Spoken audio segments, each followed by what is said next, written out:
একটি গ্রামের স্কুলের মাঠে দুই বন্ধু খেলা করছে। পাশের গাছতলায় কিছু লোক বসে আছে।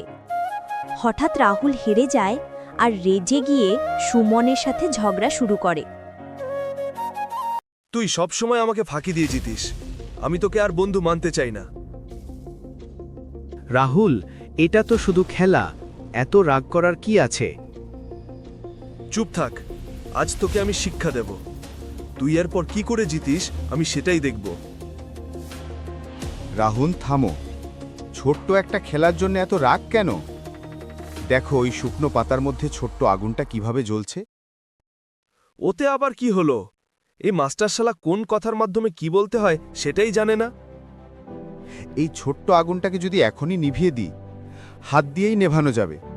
কিন্তু যদি একে বাড়তে দিই, তখন এটা পুরো বন পুড়িয়ে দাবানল হয়ে যাবে। ছোট্ট আগুন সহজে নিভে যায়, কিন্তু বড় আগুন কখনো থামে না। হিংসার আগুনও ঠিক তেমনই। ছোটবেলায় ছোট ছোট কারণে যখন মন ভরে রাগ হয়, তখনই যদি ক্ষমা আর শান্তির জল ঢালা যায়, হিংসা নিভে যাবে। কিন্তু যদি একে বাড়তে দাও, তখন তা জীবনের দাবানল হয়ে সবকিছু পুড়িয়ে ছারখার করে দেবে। তাহলে এখনই আমাদের হিংসার আগুনটা নেভানো উচিত। মাস্টারমশাই, আপনি ঠিক বলেছেন। এরকম ভুল আর কখনো হবে না। দুঃখিত সুমন, আমি ভুল করেছি। তুই সত্যি আমার খুব ভালো বন্ধু রে। হিংসার আগুনকেও ছোট থাকতেই নেভাতে হবে। হিংসা নয়, শান্তি বেছে নাও। ভিডিওটি যদি তোমাদের মনে একটু হলেও ঝড় ফেলে তো একটি লাইক দিও। আর তোমার যদি এমন সৎ বন্ধু থাকে তাকে শেয়ার করো।